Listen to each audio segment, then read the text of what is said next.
You know, once the sunshine comes down and causes it to sprout out of the ground, and you get a little bit of rain, just events that occur, maybe another killing, and they just, you know, just the coverage is just unbelievable. So they, of course, they stay glued to their TV sets and just absorb all this stuff. Remember, I told you the mind is a sponge and a file cabinet, so they're absorbing all this stuff. As they're absorbing this stuff, they're causing this seed to grow and mature. And I'm sure it's not just one certain incident. Maybe they lose a loved one, a mother passes, kids pass, that a breakup, something happens, loses job at the tire plant. It's just something. It's just like there are so many elements involved to, like sunshine and rain, to get this seed to sprout. All of a sudden now you've got, you know, it's moved along, it's progressed along. Now it's got fruit hanging on it. Now the seed, the blueprint of the seed, has done what it is supposed to do. It has produced fruit. Now in this fruit is all that is needed to complete and perform an extreme act of violence. An extreme act. And so we can't figure this out. For some reason we just can't put our finger on it, on this thing. To the point where we can say, hey, you know, maybe we can just do some preventive maintenance. And let me just do this real quick. Let me just if because I haven't seen this done yet in America. I haven't seen this done. The only time we know about the killers is after they've killed.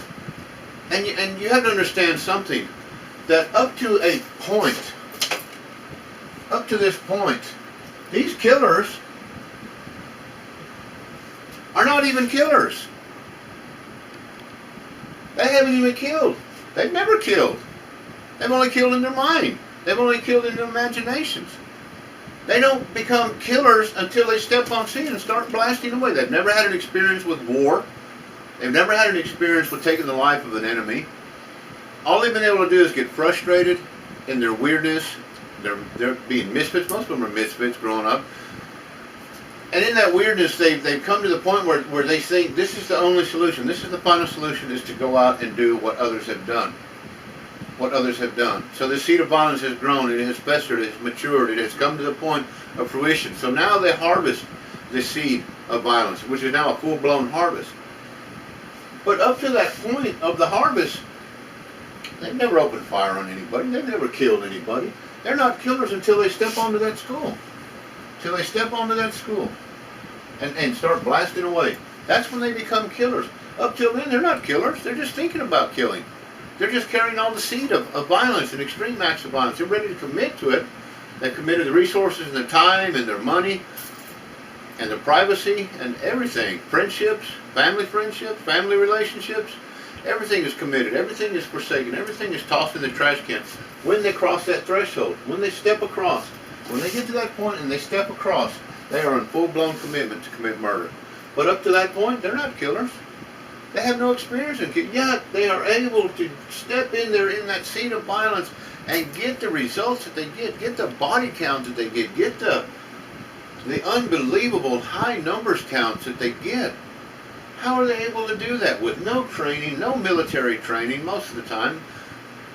No training other than some YouTube videos and the droning on and on about the dead killer, the now dead killer. So the live killers stay glued to their screen. They're watching it. As they watch it, this is the sunshine that's coming down on that seed of violence. This is the rain that's coming down on that seed of violence.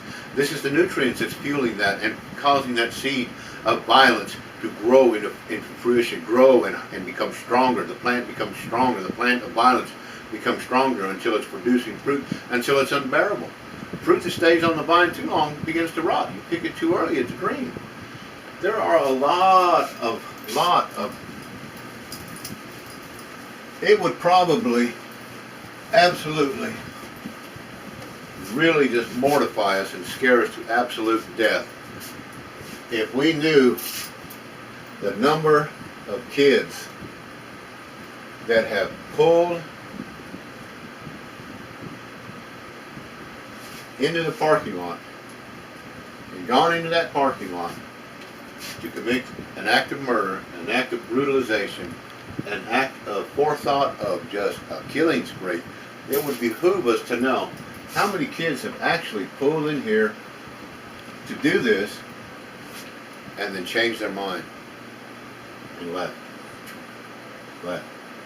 Went back home. Either to reset the time or to just not ever have enough bravado to do it again. What we see, when we see the manifestation of this harvest of violence, that's just a percentage of what's really out there, the numbers that are out there. It would just, I think it would stagger. I think it would make us nauseous. It would make us sick. If we actually knew how many times, and I say at school, how many times people that come to the workforce with a pistol in their pocket, ready to kill the boss, ready to kill a co-worker, somebody that got the promotion, who have gone to places to commit this murder and never had the bravado to enter that school and do it. Thank God. Thank God. But the thing that is frightening about that is when they usually change their mind, it's not by anything as they've seen over here. It's not by anything. Because most of this is already ready to, it's unchallenged. It's a soft target. There's no resistance here. There's no confrontation here. There's no reason to keep them from not going in other than within their own mind something. Maybe prayer, maybe just one last slight thread of moral decency and ethics that grandma imparted to them at a young, you don't ever know why they change their mind. You never know. I know there are a lot that do. There has to be. Not everybody that sets out to do this does it. Thank God. A lot of them back out. A lot of them go away. A lot of them leave the scene. A lot of them just drive away, back into oblivion. And then the seed will fester for another year, another 2 years, another 3 years, and then maybe farther down the road it eventually takes place. Maybe it never takes place. But we just don't know how many close calls we've had. We just don't know how many close calls every day in America that we have of these troubled individuals that are wanting to come kill and wanting to come get it off their chest and wanting to come make a statement and wanting to come speak to the world so that the world will know their name. Tomorrow when we wake up, we'll know their name. Let me do this. Since I haven't seen America do this yet, I'm going to speak to any potential killer that might ever watch this. And I just want to tell you that you don't need to do this. It's a bad plan. The very thing you're trying to erase, the very thing you're emulating with these dead killers. I don't believe that a lot of you are going to erase childhood pain. I don't believe that. I don't buy into it. You don't really have, there's not that much pain. Now back in the day when I grew up, when my father beat me till I couldn't walk, many of you have never even been spanked, really spanked. You've been smacked around once or twice, maybe by mom or dad or a bullet. But let me tell you something. You've latched onto an idea by watching these previous killers. You've latched onto something. You've got an idea for killing. You've had an idea for killing, which has been enhanced either by the games or by a bully or by whatever it is, a heartbreak, a girlfriend that done you wrong, whatever it is that has hurt you, to the point where you're deciding and trying to choose to kill or not to kill. I want to tell you, choose not to kill. And here's the reason why. The very thing you hate, the very thing you're going to kill, whether it's a childhood trauma, whether it's somebody that has hurt you, done you wrong, whatever you're setting out to do, this thing we call life, this thing that we're on now, where we're all in this thing together called life, this is just the first stepping stone across the mighty river that we're trying to get across. This thing called life. There's a lot more to this after this. Once we're dead and dying and in the ground, that's not the end of the story. However you believe in Jesus, Buddha, however you believe, just believe in something besides this. This is not the solution. This is not the remedy. I want to ask you, I just want to implore you, I want to beg you to realize that the amount of lives that you will change and impact for bad, will not be forgotten. It will not be forgotten. Every relative or loved one you leave will be haunted by this. They will be plagued by this. It will be the scarlet letter upon their chest for the remainder of their lives, that they were the mother, the father, the brother, the sister, the cousin of you that went into this school and killed unprotected children. There's no challenge to kill unprotected kids. If you have that kind of hatred, join the service. Become a sniper. There's so many ways you can channel this energy. And I'm not saying go out and become somebody that's going to get a chance to kill another human being. It's still wrong, regardless of how you look at it. In warfare, when you're defending something of honor, have some honor. Seek honor. This is not an honorable thing. This is a terrible thing. This is a blackness. This is a darkness that you really don't have comprehension of. After you've walked down that hallway and you've blasted and you've shot and you've killed and you've emptied and you've done 3 or 4 reloads and you're just blasting away, killing human beings, and they're dropping, and at the end of it all, you're hearing the gun casings as they hit the tile floor as you just bam, bam, bam. When it's all said and done, and you're just standing there amongst the dead and the dying, and it's just you. And that moment is frozen in time like a photograph, and you're standing there, and your gun barrel is hot, and the bullets are everywhere, and the dead are lying, and you can hear the moans of the dying because they're still alive, but they're grasping for somebody or something to come and save them, but there's nobody coming. Maybe when you were a kid and you got traumatized, maybe if that's the reason you're here, and nobody came for you. And so now you're doing the very thing. You become the very hatred that you hated. You become that. And now you're here killing. The very thing when you cried out, help me, and nobody came, and you were brutalized. If that's the case, what would place you here, killing these innocent kids, or innocent anybody? You become the very thing you hated. You have become that. And then you're standing there in all reality of the moment. Because there will never be a more real moment than when you're standing there amongst the carnage that you inflicted, and the cordite and the smell of gunpowder is everywhere, and people are moaning, and these innocent kids are dying or dead, and there's blood everywhere. And it's not like in the movies.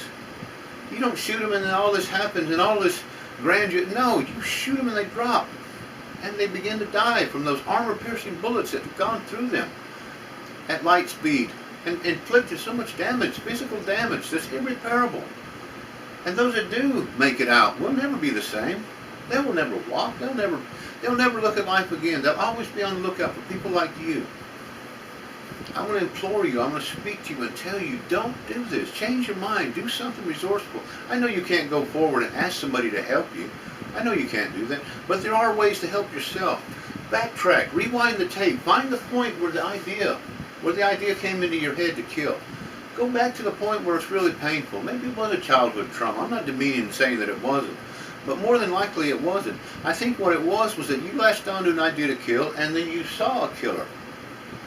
And for some reason, that euphoric sensationalism that they played on and on and on and made this guy out to be like he was really something special because he knew how to walk into an unprotected school and kill innocent kids. Somehow that grabbed a nerve in you. Somehow that grabbed something in you. Maybe it was a payback feeling. I don't know. I know that it's wrong. And in this last ounce of moral decency that you have before you commit, because once you commit, there's no pulling you back. You'll go through with it, and you'll do it, and you'll put a blight on your family that you leave behind. And if you don't kill yourself or you get killed, you'll go to prison for the rest of your life. They'll stick you in a hole somewhere, and everybody from that point on will hate you guts.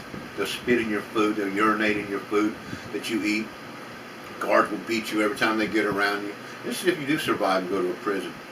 If you do kill yourself, well, Lord knows you don't want to step through that darkness and that veil into eternity, not really knowing what's on the other side, because none of us really know. Some of us believe certain ways, but none of us have ever really stepped through that veil. And you're going to step through that veil with 12, 13, 15 dead children on your mark? You better rethink this. This is not a good plan. It might have seemed like a good plan when the reporters were droning on and on and on, and it might have excited you and got you fired up. But I want to tell you, you need to regroup. You need to back the tape up. You need to rewind and really, really, really rethink your options here. Because if you go through with this thing and you step through that veil of eternity, what if there is a God on the other side? What if there is a judge on the other side? Just what if there is a Lord, a creator on the other side who wants an accounting of what you did? And he's going to say, your life was not really that hard. It was not really that bad until you got that idea to kill and then you entertained that seed. Your life was not that bad. You haven't had to go to war yet. You haven't lost your limbs. You haven't suffered what real soldiers who have defended our country have suffered. These men have suffered unbelievable suffering, and they've come back here and we won't even let them get a car on credit. We won't even let them they've suffered everything. They've lost homes and loved ones and kids, limbs, buddies, and they come back here You don't see them wanting to go out and kill kids. You don't see them, and they qualify. Believe me, if anybody qualifies to have pain and hurt, these guys qualify, but you never see them. You never hear about them. All you ever hear about these guys is that they're having a hard time. Shame on us for that. But I just want to put that out there. Maybe it'll change one or two minds. Maybe it'll change nothing. If it changes one mind and saves two kids, then all this has been worth it for me. I'm doing this for the kids. I'm doing this for you. There's a future in America. Somebody will help you. Somebody can help you. You can help yourself. If you're smart enough to plan this, you're smart enough to get out of it and get your energy into something that will make you what you... There's another side to that coin. There's a side to that thing that you think you can't be. All that rejection you've had all your life, if that's the case, you can turn that around. You can turn that around. You can turn that around. You're smart enough. If you're smart enough to plan this to the last fine detail, you're smart enough to get out of it. All right, well, that's enough of that. I'm going to go ahead and end now, and we'll pick this up in a little while. We'll pick it back up, and I'll go from there, because there's a whole lot more to cover. I want to lay a foundation. I want to lay a foundation that we can build upon, that we can mature this thing and bring it to a point where we have an understanding of what we're really up against. We're up against a darkness here. We're up against a darkness that's in the hearts and minds of men and boys. And I wholeheartedly believe that if there's enough true information that can get into these hearts and minds of people, we'll never get to a point as a nation where we can spot them. We'll never get to a point where we can profile these guys and say, hey, this is what we're looking for, because we don't know what we're looking for. We don't even know what we're looking for. What are we looking for, really? We could all fall down a rabbit hole right now and land in a layer, land in a place of stockpile where these kids are beginning this journey, and we wouldn't even know it. We wouldn't even know. We wouldn't even know we were there. They live down the hallway, in houses that we live in. They live on the streets that we live in. They go to school with our kids. They eat at the restaurants we go to. They go to the movies that we go to. We have to stop while they walk across pedestrian walks in front of, and we never one time ever see a signal. We never ever one time can put enough intelligence together to connect enough dots to stop the next one. Since Cleveland and Harris blasted up Columbine, really, in all honesty, what have we done? How have we stopped this? And I'm going to say this with all humility that I can say it. If something doesn't change drastically about hardening these targets, we haven't seen nothing yet. You wait till they start pairing up like Cleveland and Harris. You wait till they start getting 2 and 3. You wait till these killers start going in and don't want to get caught. Or they go in and have an escape plan where they can sit back like the Boston Bombers and watch it on the news and the euphoria, and then get set up for the next one, the next go round. That's enough for now.